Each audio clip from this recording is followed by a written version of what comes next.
Oke, Assalamualaikum warahmatullahi wabarakatuh. Selamat pagi.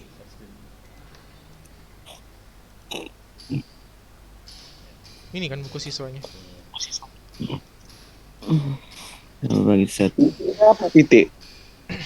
Oke ya, kemarin kan terakhir kita sudah bahas tentang teks eksplanasi. Eh, jadi bolehlah agak-agak sedikit kita bahas, kita buka bukunya yang halaman 128 ya. Masing-masing coba ambil buku paketnya. Kita buka bukunya halaman 128. Bang selimut dingin kali.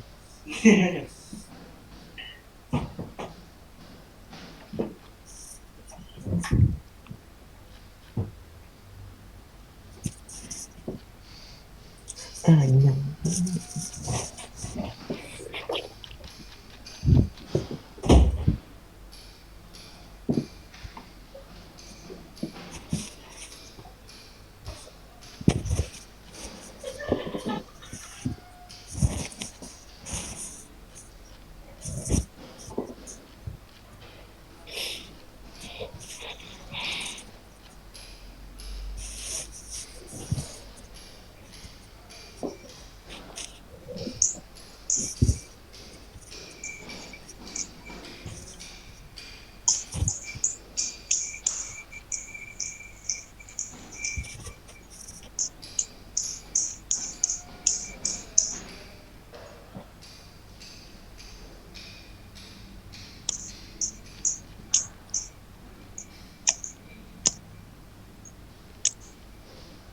Nah ini ya, jadi eksplanasi kemarin dia strukturnya dimulai dari tesis atau pernyataan umum, terus ada deretan penjelas, lalu terakhir ada interpretasi.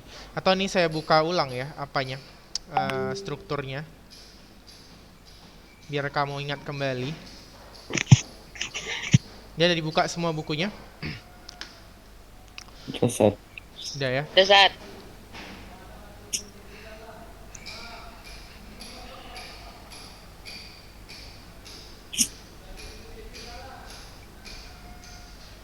Nah ini dia. Bentar, saya share dulu.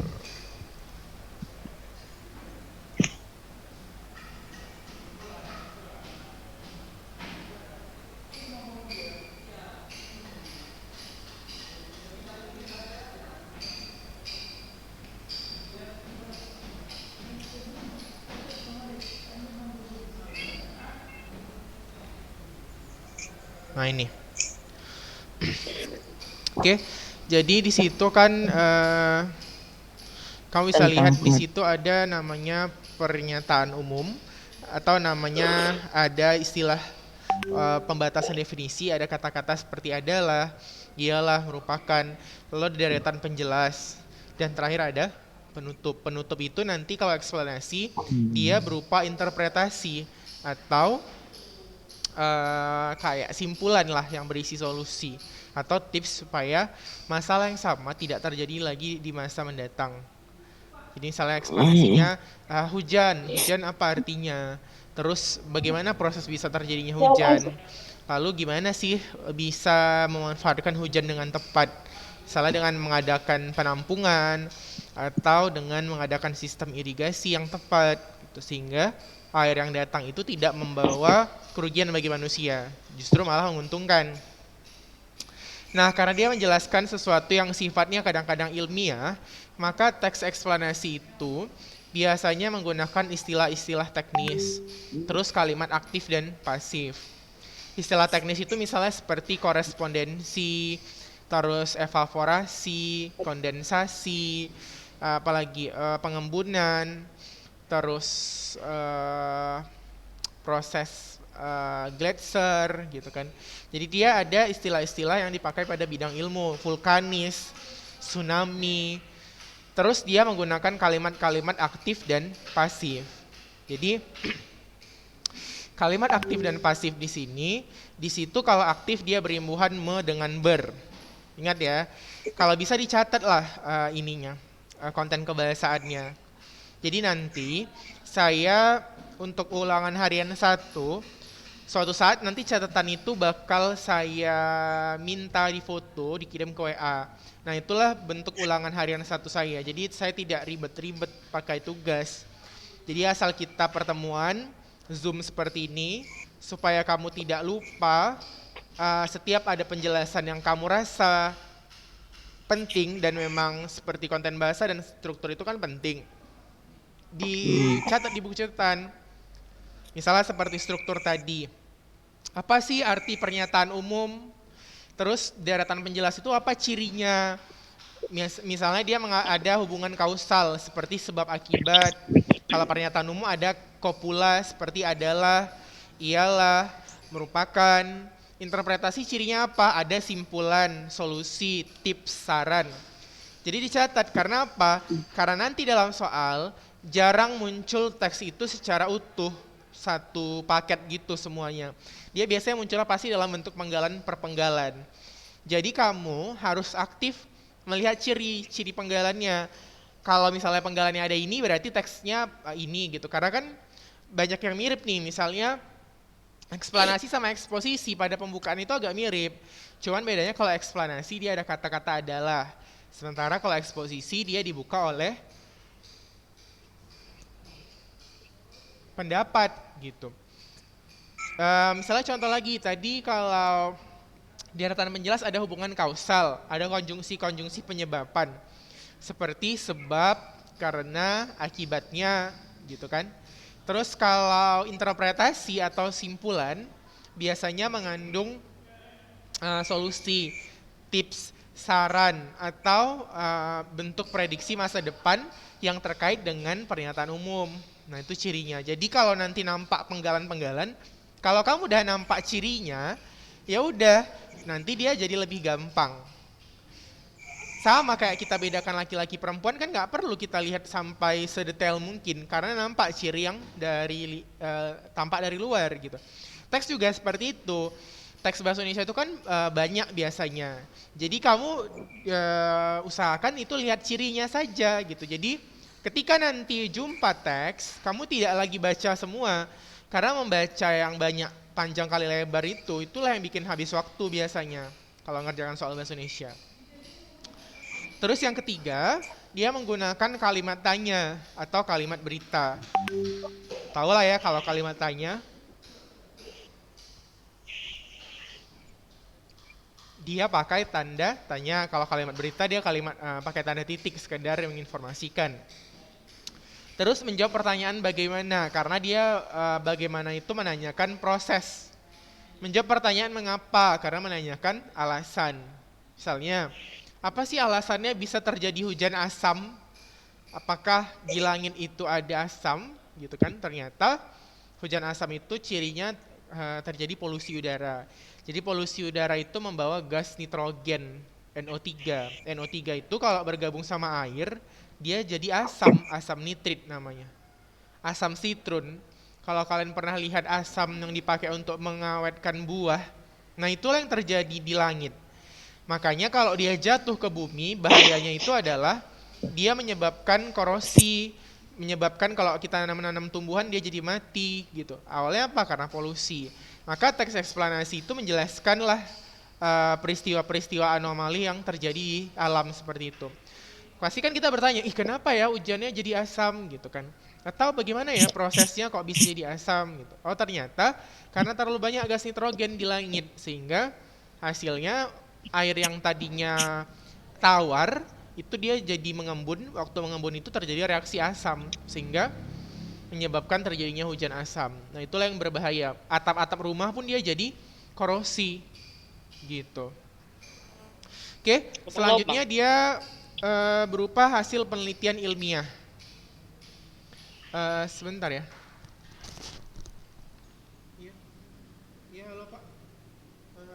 Halo, iya kenapa Pak? Halo, iya kenapa Pak? Halo, kenapa Pak Rudi?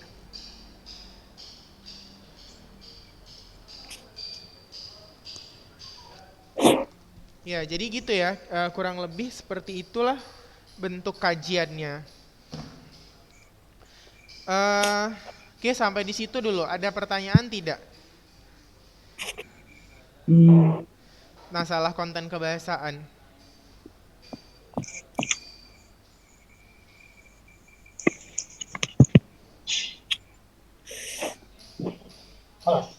jelaskan. Oke.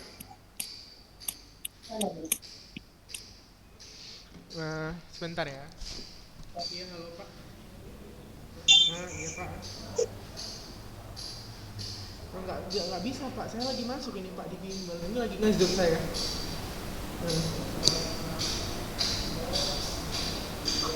Iya Pak. Iya Pak. Mohon maaf ya Pak. Waalaikumsalam.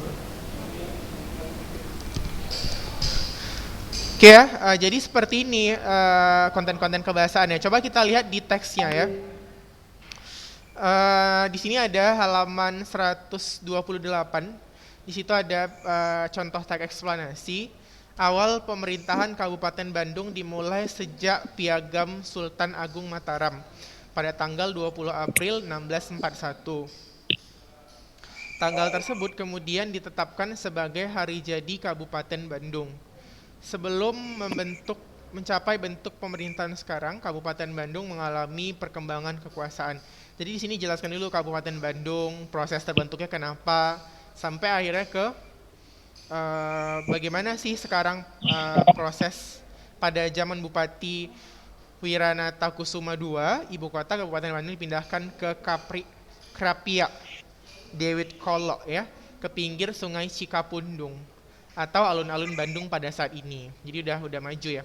Pemindahan tersebut berdasarkan perintah Gubernur Jenderal Hindia Belanda Dendels. Peristiwa itu terjadi pada 25 Mei 1810. Alasan pemindahan tersebut akan memberikan prospek baik terhadap perkembangan wilayah itu. Pada saat itu Dendels mendapat julukan Mas Gala, tengah membuat jalan anyar ke Panarukan. Kebetulan jalur tersebut melewati Tatar Priangan atau Kota Bandung pada saat sekarang ini. Jadi eksplanasi itu tadi ya ada deretan penjelas nih, atau ini apa nih judulnya?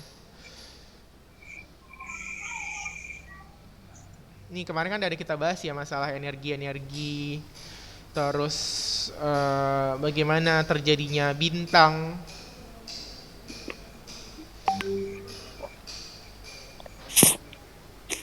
Ini ada halaman 133, coba baca di situ. Untuk meringkas teks eksplanasi, situ perhatikanlah contoh-contoh.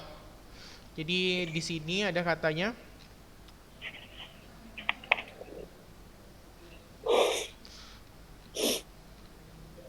sejak masa dahulu para ahli bintang astronom mempelajari bintang-bintang di langit malam. Kemudian mereka menemukan teleskop. Teleskop dengan itulah mereka tahu satelit. Beberapa roket ruang angkasa merupakan bahan padat untuk mendorong dan menekannya ke depan. Jadi misalnya gini, kita menjelaskan eksplanasi tentang bintang nih. Bintang adalah benda langit yang mengeluarkan cahayanya sendiri. Kenapa? Karena reaksi fusi. Nah, kenapa bisa terjadinya reaksi fusi? Karena ternyata dalam badan bintang itu, misalnya bintang itu termasuk matahari ya, ada zat-zat yang sifatnya dia radioaktif. Jadi gampang bereaksi ketika suhu tertentu atau kena stimulasi tertentu gitu. Nah, tapi ternyata reaksi fusi ini mengalami proses yang punya limit, punya batasan. Misalnya seperti matahari aja, ternyata matahari itu punya batasan bersinarnya. Jadi ketika sebuah bintang itu reaksi fusinya habis, dia akan menghitam. Makanya matahari sekarang itu udah mulai nampak titik-titik coronanya. Corona itu titik-titik di mana reaksi fusi itu sudah mulai habis, gitu, mati. Jadi kalau bintang itu mati, dia akan berubah menjadi black hole. Kalau mungkin kalian sering nonton-nonton film gitu kan, black hole itu menyerap seluruh benda yang ada di sekitarnya. Jadi kalau misalnya ada sebuah bintang kecil saja, dia mati, maka dia akan menyerap seluruh planet-planet yang di sekitarnya. Itu dampaknya apa? Kerusakan gravitasi. Itulah yang namanya nanti ada orang-orang bisa hilang di luar angkasa, apa segala macam. Karena pada dasarnya Ya. bintang dan planet itu punya daya tarik gravitasinya, makanya bisa tersusun secara rapi. Bayangkanlah kalau bintang sebesar matahari mati suatu saat, maka uh, yang namanya bumi mungkin pasti tersedot gitu ke dalamnya, karena kita kan paling dekat planet ketiga dari matahari gitu. Jadi kiamat itu kalau dari ilmu pengetahuan itu bisa dipastikan bakal terjadi. Kenapa? Karena dari segi proses alamnya juga, dari fenomena alamnya secara logika kita bisa tahu kalau sebuah bintang kecil aja mati, dia bisa jadi black hole yang menyerap satu planet. Kalau matahari yang sebesar itu, ketika mati, maka tidak menutup kemungkinan dia bisa menyerap sampai 8-10 planet di sekitarnya. Karena apa? Ketika dia mati, bintang itu akan mengalami proses gravitasi yang cukup besar, kayak menyerap sesuatu gitu. Nah, itulah yang dikatakan sebagai eksplanasi. Jadi eksplanasi itu di awal kita jelaskan dulu, bintang itu apa batasannya. Terus kok bisa sih terjadinya bintang? Kalau bintang itu rusak gimana? Gitu. Terus apa dampaknya kepada kita? Tips-tips menghadapinya seperti apa gitu. Karena ada peristiwa alam yang memang bisa kita tanggulangi, misalnya seperti gempa, tsunami itu bisa. Tapi ada hal yang memang di luar jangkauan kita sebagai manusia gitu. Nah, seperti itulah kurang lebih yang dikatakan sebuah teks eksplanasi. Nah, selanjutnya kita dituntut untuk jeli melihat bagaimana konten-konten kebahasaannya tadi. Ya, mulai dari kata teknis, terus tadi apa lagi? Ada kalimat-kalimat aktif, terus banyak ya tadi di situ. Ini yang kamu lihat di teks kan? Sambil dibaca ya, tapi buku paketnya coba. Buku siswa. Nah ini.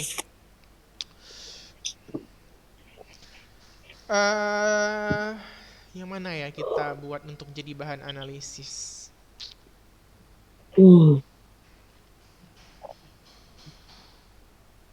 Nah ini, yang di halaman 137, yang di tabel. Coba ya saya tanya one by one masalah konten bahasanya. Tadi kan kita udah belajar. Coba di tabel 1, mana kira-kira yang ada istilah teknisnya?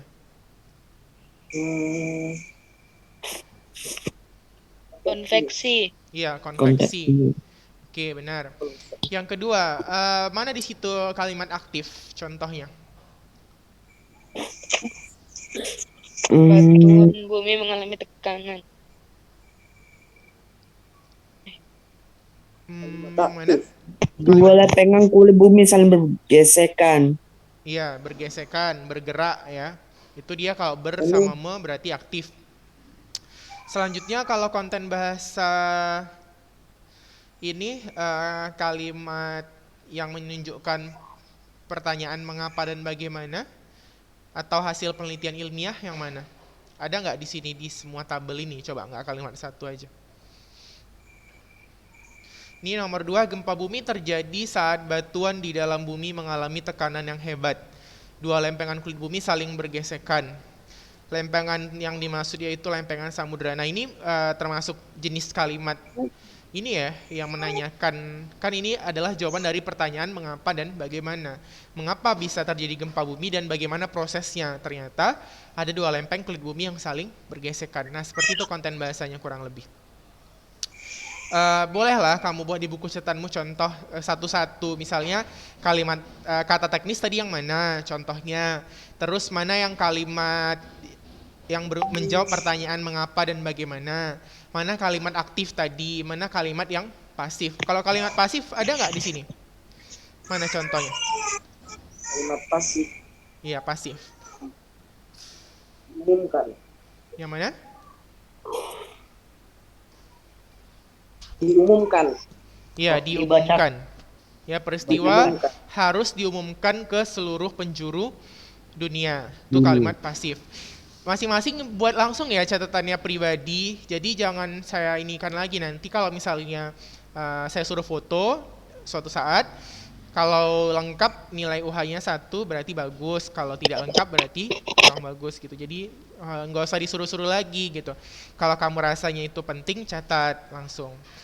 Misalnya konten bahasa apa contohnya, buat satu-satu aja gitu. Konten bahasa. Yang tabel kedua apa aja tadi, Sat? Kenapa? Yang tabel kedua apa aja tadi? Yang tabel kedua di situ ada Pasif. enggak, di situ ada kalimat yang menjadi pertanyaan atau jawaban dari mengapa dan bagaimana. Kan tadi ada ciri kebahasaannya, kalimat yang berupa jawaban mengapa dan bagaimana. Kan mengapa gempa bumi bisa terjadi? Kan di situ ada dibilangnya, gempa bumi terjadi karena mengalami tekanan. Dua lempeng kulit bumi saling bergesekan. Itu dia. Terus ada kalimat aktif juga ada di situ. Ketika lempeng saling bergesek dan bertumbukan, nah itu kan kalimat aktif, akan menghasilkan gelombang dahsyat. Ya, Ustaz. Nomor 2 itu kalimat apa? Kalimat tanya dan jawaban itu, Ustaz. Iya, nomor 2 itu adalah jawaban dari kalimat tanya, mengapa, dan bagaimana.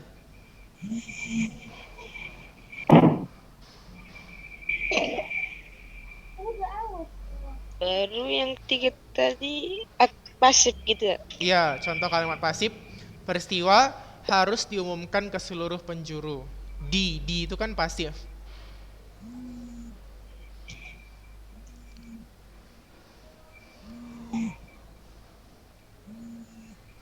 Pak Ferdinand ini kan nelpon, alah udah mati.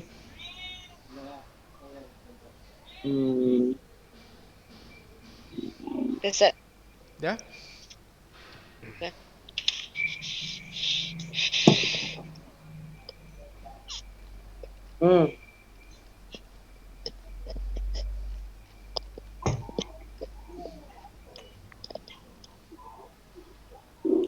Wah, Sadik, tabel 3 itu kalimat apa tuh? Pasif. Pasif. Masih. Iya. Peristiwa harus diumumkan. Udah? Kita lanjutkan ke halaman 144 ya. Kaidah kebahasaan teks eksplanasi.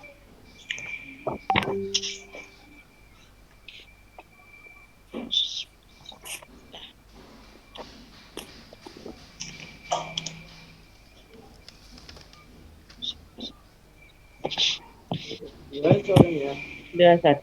Oke. Di situ kaidah Ya. kebahasaan adalah konten tata bahasa yang menjadi ciri khas dari sebuah teks. Pertama, dia mengandung konjungsi kausalitas. Jadi kausalitas itu yang menandakan hubungan sebab akibat. Seperti sebab, karena, oleh sebab itu, karena itu, sehingga. Ini penggunaannya beda-beda ya. Kalau Ya, dia Pak. sebab, karena, Halo, Pak. Nggak bisa. Biar saya telepon, Pak. oke. Kalau dia sebab, karena itu dipakai pada penulisan konjungsi koordinatif. Atau saya tulis aja ya, biar kamu nggak Nelpon bingung. Pak Ferdinand Dinken, kalau nggak diangkat zoomnya makin kecil nanti suara saat itu. Semakin banyak ini nelpon semakin kecil kalau nggak diangkat. Oke. Sebab akibat, telepon pakai ini.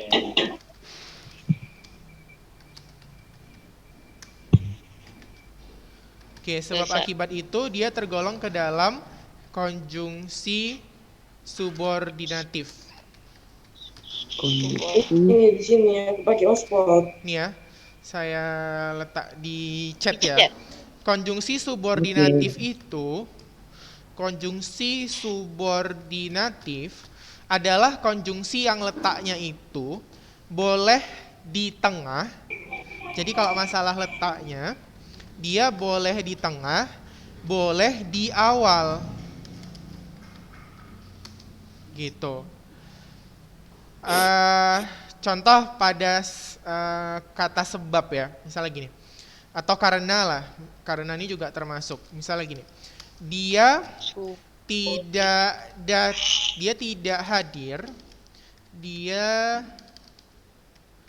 tidak hadir karena dia sakit.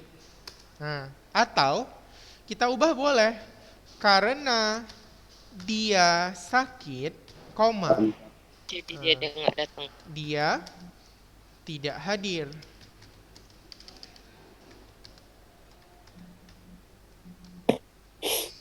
Nah, jadi sistem penulisan konjungsi yang subordinatif ini, kalau kita masukkan ke rumus, dia kalau dimulai dari konjungsi, maka dia diikuti K2 koma K1. Atau kalau K dimulai apa, dari Zak? K1, hah? K itu apa? K itu klausa. Ntar ya saya jelasin. Kalau dia dimulai dari K1, dia konjungsi K2. K itu adalah klausa. Klausa itu adalah struktur kalimat yang terdiri dari subjek ditambah predikat. Nah, itu dia. Jadi, kalau di awalnya sudah kata hubung, maka dia diikuti K2. K2 itu anak klausa 2, koma klausa 1, seperti yang di atas itu. Karena dia sakit, dia tidak hadir. Tapi kalau dimulai dari induk, seperti yang di atasnya lagi, dia tidak hadir karena sakit, nggak perlu pakai tanda koma. Kalau konjungsinya di tengah. Jadi kalau konjungsinya di tengah, dia nggak pakai koma. Kalau konjungsinya di awal, dia baru pakai koma di tengahnya. Makanya ini penting ketika untuk menentukan inti kalimat. K2 itu disebut anak kalimat, K1 itu disebut induk. Kenapa dia dikatakan anak kalimat? Karena dia selalu ditopang oleh konjungsi atau kata hubung. Namanya dia anak, dia butuh penopang. Jadi ciri anak kalimat itu di depannya ada konjungsi. Sementara K1 itu induk. Jadi kalau yang dikatakan induk, dia sifatnya itu lebih ke berdiri sendiri. Jadi dia nggak pernah ada konjungsi di dalamnya. Gitu kurang lebih. Oke? Nah itulah yang dimaksud dengan si klausa tadi. Ini sistem penulisannya. Ini dicatat ya di buku catatan. Karena ini penting sistem penulisan ini. Ini keluar sampai kamu ke SMA nanti. Jadi nanti di jenjang-jenjang berikutnya tidak akan dijelaskan lagi. Jadi diingatlah, dipahami. Nanti misalnya udah SMA, gurunya nanya, coba tentukan inti kalimat ini atau mana kalimat induknya. Kamu udah tahu, oh kalau kalimat induk berarti itu klausa 1. Coba tentukan anak kalimat, oh berarti itu klausa 2. Apa ciri klausa 2? Di depannya selalu ada konjungsi atau kata hubung. Gitu dia. SP itu subjek predikat ya.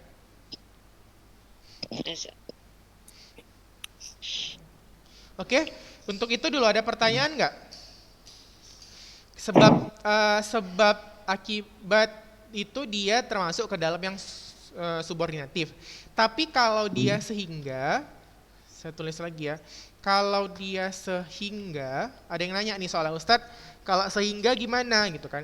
Sehingga itu tergolong ke dalam koordinatif. Koordinatif itu letaknya wajib di tengah.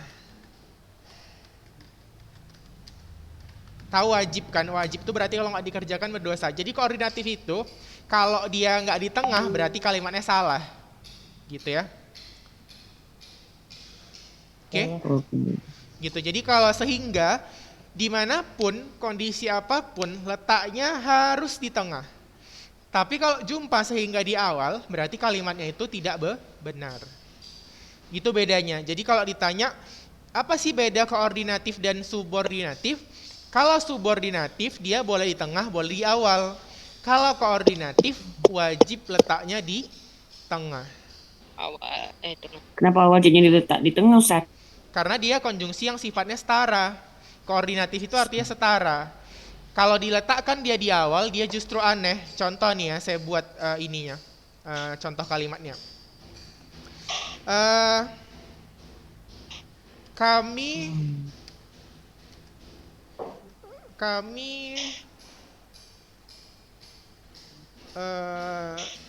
lupa membawa buku sehingga kami dihukum. Ya, kami lupa membawa buku sehingga kami dihukum. Coba dibalik, bisa nggak? Sehingga dihukum, sehingga Itu kami agak dihukum, aneh. kami lupa membawa buku. Lucu kalimatnya kan jadinya. Aneh deh. Iya, itulah namanya konjungsi koordinatif. Makanya dia nggak boleh diletakkan di awal. Kalau diletakkan di Dia awal, letaknya di kalimatnya belakang. jadi aneh. Coba nih saya buat. Sehingga kami dihukum, kami lupa membawa buku. Jadi harus letaknya di tengah kan saat. Nah, gini. Kan jadi aneh kalimatnya. Makanya kalau yang dikatakan koordinatif harus di tengah. Kalau nggak di tengah dia jadi lucu gitu. Karena dia setara, menghubungkan klausa yang sama bentukannya. Ah, Gitu kurang lebih. Itu di chat ya penjelasannya. Jadi dia harus di tengah. Yang dicatat juga sehingga kami dihukum itu. nggak usah, yang dicatat yang itu aja. Biar kamu tahu aja kenapa dia harus di tengah gitu. Karena dia memang kalau dibalik dia jadi aneh. Sementara kalau oleh sebab itu, oleh karena itu, dia itu menghubungkan satu kalimat dengan kalimat yang lainnya. Oke, itu saja. Eh, karena waktunya sudah habis, kita padakan sampai di situ. Tapi ntar ya, jangan keluar dulu, saya mau copy absennya. Bentar. Oh, iya. Jadi di mana Google Drive-nya, Ustaz? Ini ya. Baru. Belajar ini nanti.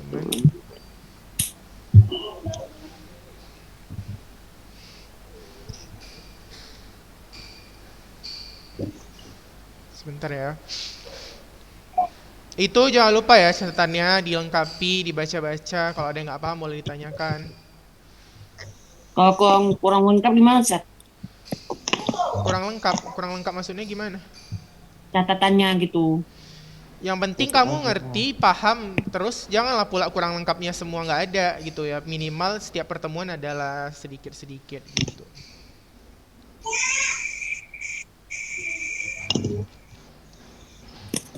Delete pula. Oh, dia mesti huruf besar. Kenapa? Dia harus huruf besar kan? Kode konjungsi. Oh enggak, itu kebetulan tadi saya tercaps lock aja. Iya. Opsional aja sih, kalau huruf kecil juga boleh. Terus file